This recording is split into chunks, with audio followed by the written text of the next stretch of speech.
First Vijay, Siddhu and Harshad. ஆமாம், ஒரு பல வருஷம் முன்னாடி ஃபன் பண்ணுறோன்னு ஒரு சீரீஸ் பார்த்துட்டு இருக்கும்போது அதில் வந்து மரத்து பக்கத்தில் சாஞ்சு என்னடா வாழ்க்கை இது டேஷ் மாதிரி அப்படின்னாரு. அது பார்த்துட்டு எனக்கு ரொம்ப பிடிச்சிருச்சு.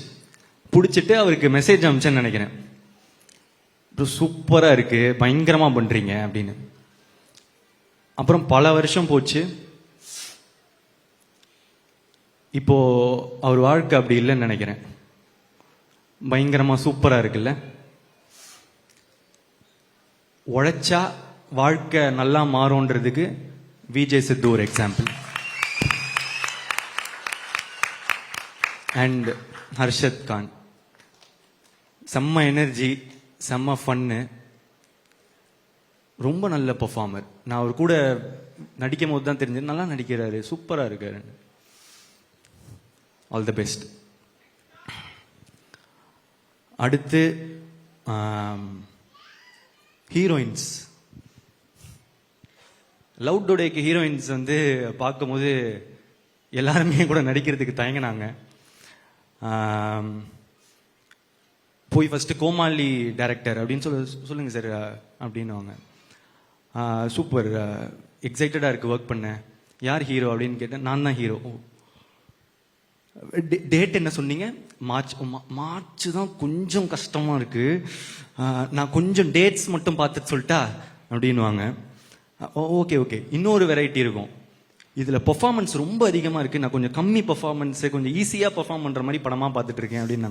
இது புதுசாக இருக்கே பார்ப்பேன். ஆனால் சில பேர் உண்மையாக வந்து இல்லை சார் நான் கொஞ்சம் பெரிய ஹீரோவோட நடிக்க விரும்புகிறேன் அப்படின்னு சொன்னவங்களுக்கெல்லாம் thanks.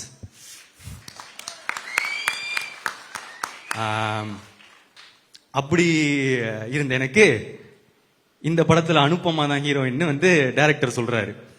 One of the heroine, கையோட கோச்சுக்காதீங்க, ஃபஸ்ட்டு வர அனுப்பமா ஹீரோயின் அப்படின்னு வந்து சொல்கிறாங்க. நம்ம வந்து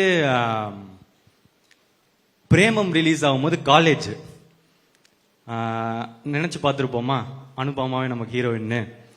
ஸோ காலையில் அன்னைக்கு நாள் ஃபஸ்ட்டு செட்டில் நாள் அனுப்பமா வரான்னு சொன்னாங்க. ஆளுவா புழலிந்தீரத்துன்னு பாடிட்டு வைப்பில் இருந்தேன்.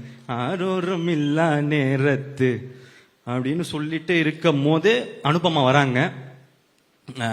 பார்த்தா செம்ம கியூட்டு, சூப்பராக நடித்தாங்க. நான் வந்து அப்படி பெர்ஃபார்மன்ஸ் அந்த மாதிரிலாம் நான் எக்ஸ்பெக்ட் பண்ணல. ஸோ தேங்க்யூ அனுப்பமா என்னோட நடித்ததுக்கு. அதுக்கடுத்து கயாடு.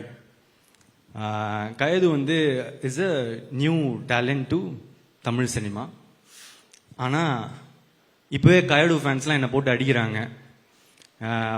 ஏன்டா பக்கத்தில் போகிற, கயாடு பக்கத்தில் போவாதரா அந்த மாதிரி சொல்லிட்டு அடிக்கிறாங்க.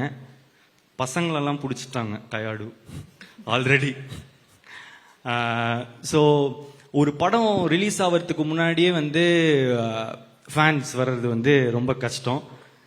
கயடுக்கு அவ்வளோ பெரிய ஃபேன்ஸு, ப்ளஸ் அவங்களுக்கு வந்து நல்லா நடிக்கிறாங்க, ரொம்ப ஹார்ட் ஒர்க்கிங், லைன்ஸ்லாம் அவ்வளோ ப்ராக்டிஸ் பண்ணிட்டு வந்து டெடிக்கேட்டடாக ரொம்ப நல்லா இருந்துச்சு பார்க்க. அதை தாண்டி இப்போ ஒரு நல்ல ஃப்ரெண்டு.